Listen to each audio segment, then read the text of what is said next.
تھا علم لکھنؤ سے، آنا تھا علم ایران سے.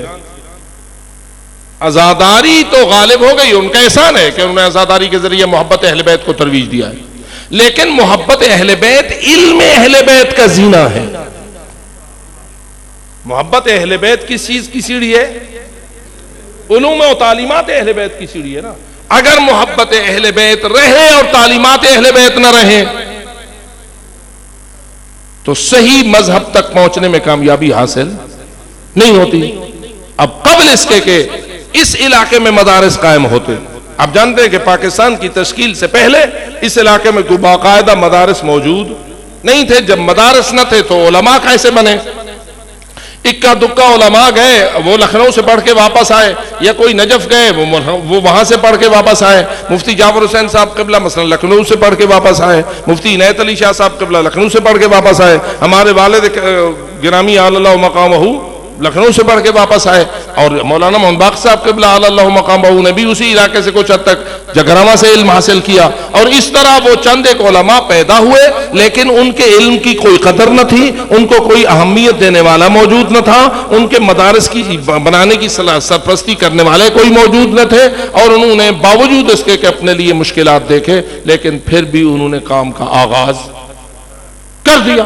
اور نتیجہ نکلا کہ سن 41 میں ہمارے شیعہ بینی میں والد صاحب قبلہ نے مدرسہ قائم کیا، اور ادھر مولانا ملیار شاہ صاحب قبلہ نے اس میں جلال پور میں قائم کیا. اس سے پہلے مولانا باقر صاحب قبلہ اللہ مقامہ نے کبھی چکا 38 میں اور کبھی کہاں ایک مسجد کے حجرے کے اندر بیٹھ کر لوگوں کو پڑھایا، اور روٹی لوگوں سے اس طرح منگوائی جس طرح کے سنی وظیفے مانگتے ہیں.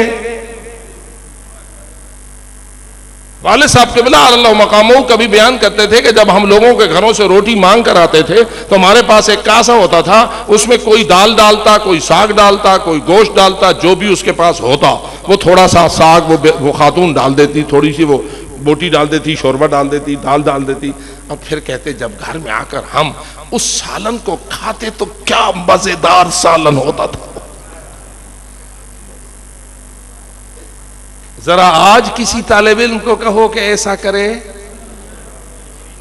کسی علامہ صاحب سے عرض کیا جائے کہ جناب علی یہ کاسا لو اور ڈھڈیال کے گلیوں میں پھرو اور مومنین کے گھروں سے دال ساگ وصول کر کے لاؤ،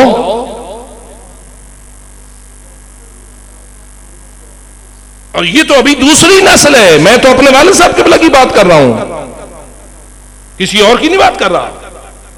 میں ان کا بیٹا آپ کے سامنے بیٹھا ہوں نا، تو دوسری نسل ہوئی نا.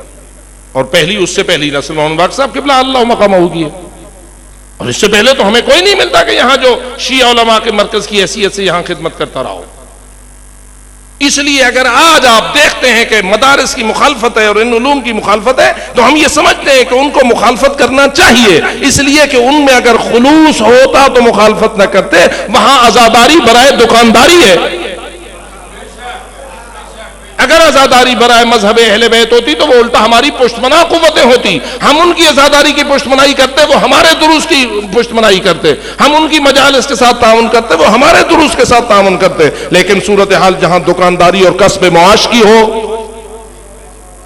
وہاں مسئلہ کچھ اور ہو جاتا ہے. اور اس لیے ہم اس فلسفے اور اس گہرائی کو خوب جانتے ہیں اور سمجھتے ہیں کہ دراصل جو بھی کسب معاش کے لیے عزاداری میں نکلے گا وہ ہماری حمایت کرنے سے قاصر رہے گا. اس لیے کہ یا تو ہم بھی دکاندار بن جائیں، اور اگر دکاندار بن جائیں تو دکانداروں کو بھی دکانداروں کے ساتھ کلیش ہوتی ہے، پھر دکانداروں کا بھی آپس میں ایک اور قسم کا مسئلہ پیدا ہو جاتا ہے.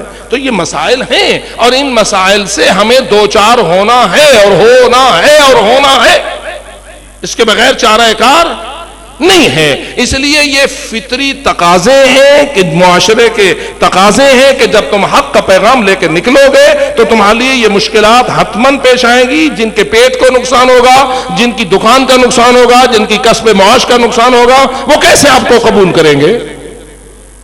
اور پھر واضح سی بات ہے وہ یہ کہہ تو نہیں سکتے کہ تم ہماری دکانداری کو خراب کرنے آئے ہو لہذا ہم تمہاری مخالفت کریں گے. مخالفت کا انداز تو اور ہوگا. یہ یا علی مدد نہیں کہتے، یہ سجدگاہ پہ سجدہ نہیں دیتے، یہ امام حضرت عباس کی حاضری نہیں کھاتے، یہ نہیں مانتے، یہ وہ نہیں مانتے، ایسے ایسے الزامات لگائیں گے. والد صاحب قبلہ اللہ مقام ہو وہاں نماز پڑھتے تھے شیعمانی میں. ایک بہت بڑے ذاکر کو پتہ چلا, وہ تھوڑا سا کوئی شریف آدمی تھا, جہاں تک مجھے یاد پڑتا ہے نظر حسین جھنڈیر کے بارے میں یہ بات نقل کی گئی ہے. نظر حسین جھنڈیر آپ بہت سارے لوگ جانتے ہیں کہ وہ ایک شریف قسم کا شاعر ذاکر تھا. تو اس کو یہ پتہ چلا جی مولوی غلام شاہ صاحب قبلہ جو ہے اذان میں اشہد ان علی ولی اللہ نہیں کہنے دیتے, سجدگاہ پہ خاک شفا پہ نماز نہیں پڑھنے دیتے, اور یہ ہے وہ ہے. انہوں نے کہا یار جاتے ہیں دیکھتے ہیں پتہ کرتے ہیں کیا ایسا ہے صحیح. اتفاقاً جب وہ شیعمانے میں وارد ہوئے تو لاؤڈ سپیکر پہ اذان دینے والا کوئی لمبی اذان دینے والا تھا. انہوں نے کہا یہ کس مسجد سے اذان آ رہی ہے؟ کہا اسی مسجد میں جہاں مولانا غلام شاہ صاحب قبلہ نماز پڑھاتے ہیں. اچھا. اندر گیا, دیکھا کہ ابھی والد صاحب قبلہ مصلی پہ آئے نہیں تھے, ابھی وہ گھر تھے, اور وہ جانماز جو مصلی محراب میں بچھی ہوئی تھی, اور اتنی بڑی سجدگاہ کسی نے وہاں کے رکھی ہوئی تھی, اور قبلہ صاحب وہاں سجدہ دیتے تھے. تو کہا کہ اس نے کہاں نماز پڑھانی ہے, کس نے نماز پڑھانی؟ کہا مولانا غلام شاہ صاحب قبلہ نے. وہ دیکھ کے حیران رہ گیا, لوگوں کی سجدگاہیں اتنی سی ہوتی ہیں, یہاں تو اتنی بڑی سجدگاہ پڑی ہوئی ہے, اور وہ لوگ کیسے کہتے ہیں؟ پھر والد صاحب قبلہ آ گئے, انہوں نے نماز پڑھائی, اسی سجدگاہ پہ پڑھائی, اشہد ان علی ولی اللہ کی اذانیں ہوئی, سب کچھ ہوا. تو وہ حیران ہو گئے کہ لوگ کیا کہتے ہیں, ہے کیا. والد صاحب قبلہ خانوال میں ماہ رمضان پڑھایا کرتے تھے, اور وہاں ایک بندہ آ گیا, جی آپ حضرت عباس کی حاضری کھاتے ہیں یا نہیں کھاتے؟ میں اگر کہوں کہ لے آ میں کھاتا ہوں تو بھی شاید نہ مانے گا. ان کا اچھا یہ میرے پاس ایک دلیل ہے, یہ میری کتاب پڑھی ہے مفاتیح الجنان, اس کو کھول, اس کو دیکھ, اس میں سے سب سے زیادہ میلا صفحہ کون سا ہے؟ اس نے کھولا تو وہ میلا صفحہ وہی تھا جہاں زیارت حضرت عباس علمدار لکھی. کہا یہ میلا میں نے تو نہیں نا کیا بھی ہے تیرے سامنے, پہلے سے میلا ہے نا. کہا کہ یہ کیوں میلا ہونا چاہیے, تو خود سمجھ, یہ میلا کیوں ہونا چاہیے؟ اس لیے کہ یہ سب سے زیادہ استعمال ہوتا ہوگا. کتاب کا جو صفحہ سب سے زیادہ استعمال ہو وہی زیادہ میلا ہوتا ہے. تو یہ چونکہ زیادہ استعمال ہوتا ہے تو یہ زیادہ میلا ہے, اور چونکہ میں اسے زیادہ استعمال کروں, تو پوچھے گا کہ یہ زیادہ استعمال کیوں ہوتا ہے؟ تو اس کی وجہ یہ ہے کہ جس بستی میں میں جا کر پیش نماز ہوا ہوں, جہاں میں رہا ہوں, وہاں کی جو لوگ ہیں وہ حضرت عباس کے بڑے عاشق ہیں, اور ان کی جو خواتین ہیں وہ 5 روپے کی نیاز, 10 روپے کی نیاز, 20 روپے کی نیاز حلوہ کے طور پر پکاتی ہیں.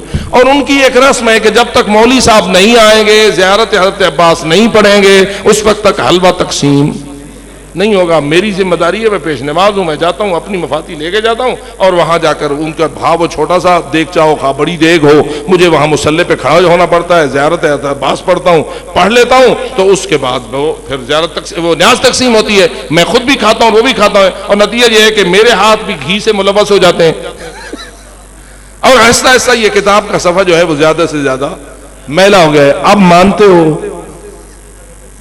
کہ میں حضرت عباس کی حاضری کا قائل ہوں. میرے دوستو, اس قسم کی کارروائیوں کے بعد اس قسم کے مسائل جو ہیں وہ پیش آئے, اور مخالفت ہونا تھی کہ ہوئی, اور ہونا چاہیے تھی. اس لیے کہ جن لوگوں نے علوم اہل بیت اور تعلیم اہل بیت کے پھیلانے کو اپنی ذمہ داری نہیں سمجھا تھا, ان کا اس سے تعلق نہیں تھا, وہ مخالفت نہ کرے تو کیا کریں. اور واضح ہے کہ جہالت اور علم کا ویسے بھی آپس میں مقابلہ ہوتا ہے, اور یہ صورتحال بہت کثیر ہے. اس لیے